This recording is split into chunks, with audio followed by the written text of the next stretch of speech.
से तुम तक में आप लोगों ने देखा है कि हर्षवर्धन पहुँच जाता है अनु की शादी में, क्योंकि अनु ने उसको इनवाइट किया है, तो वहाँ पे वो पहुँच जाता है। ऐसा लगता है गायत्री मॉम को कि आखिर ये लड़का कौन है, लेकिन वो समझ नहीं पाती, उसको याद नहीं आता है कि ये कौन है।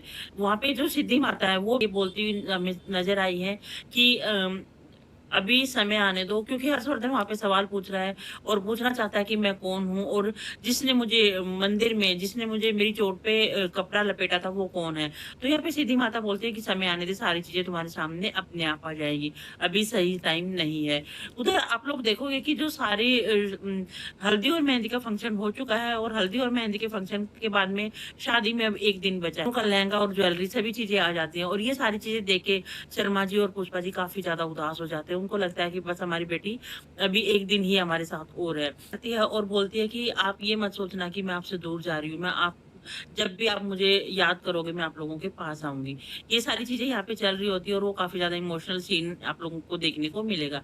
इसके साथ-साथ में जब अनु और आर्यवर्धन एक-दूसरे से बात कर रहे हैं, तो अनु काफ़ी ज़्यादा खुश होती है, काफ़ी ज़्यादा एक्साइटेड होती है, और बोलती है आर्यवर्धन को कि बस 1 दिन और बचा है, उसके बाद में हमारी शादी हो जाएगी। उधर आर्यवर्धन भी ये डिसाइड कर लेता है कि मैं अब राजनंदिनी को बिल्कुल भी याद नहीं करूँगा। उधर आप लोग देखोगे कि शर्मा जी को पैसों की लेके तंगी काफ़ी ज़्यादा हो रखी है, लेकिन फाइनली उनके जो बैंक में है वो बैलेंस आ जाता है, क्योंकि ये सारी चीज़ें आर्यवर्धन को पता चल जाती है कि ये पैसे का जो चक्कर है इसकी वज़ह से शर्मा जी काफ़ी ज़्यादा परेशान है, और ये बैंक वालों को बोलेंगे कि जितनी जल्दी हो सके तुम शर्मा जी के बैंक अकाउंट में पैसे ट्रांसफ़र कर दो। तो उनके पास पैसे आ जाएँगे और सारी पेमेंट बहुत अच्छे से हो जाएगी, और उसके बाद में जो शर्मा जी हैं वो अन्नू की शादी बहुत ही धूम-धाम से करने वाले हैं। चूड़ी की रस्म के लिए ये शगुन होता है कि जो आर्यवर्धन ने खाना खाया, यानी कि आर्य का झूठा खाना अन्नू को खाना है, और उसके बाद में चूड़ी की रस्म होने वाली है। और ये जो काम है ये गायत्री मानसी के ज़िम्मे छोड़ के जाती है कि ये काम तुम्हें करना है। लेकिन यहाँ पे मानसी नहीं चाहती कि वो खाना टाइम पे पहुँचे, लेकिन फिर भी जो खाना है वो टाइम पे अन्नू के पास पहुँच जाता है, और चूड़ी की रस्म बहुत अच्छे से सक्सेसफुली हो जाती है।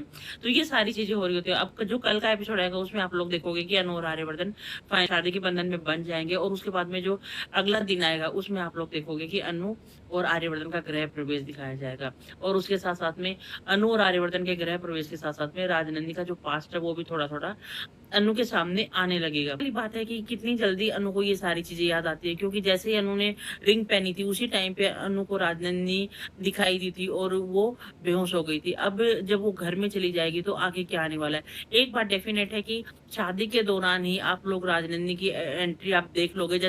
जैसे यशवर्धन की एंट्री हुई है, वैसे ही आप लोग देखोगे कि राजनंदिनी की भी एंट्री हो जाएगी, क्योंकि मैंने एक क्लिप देखी थी उसमें वहाँ पे हमें शूट के दौरान हमें राजनंदिनी, यानी कि जो एक्टर हमें राजनंदिनी के रूप में दिखाई देगी वो वहाँ पे आ चुकी है।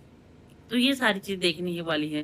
काफ़ी ज़्यादा इंटरेस्टिंग होने वाला है आगे, क्योंकि अनु आर्यवर्धन अब एक हो जाएँगे, और उसके बाद में उनकी जो एक प्यारा-सा मोमेंट होगा वो हमें देखने को मिलेगा। आप लोग कितने एक्साइटेड है प्लीज़ कमेंट करके बताइएगा।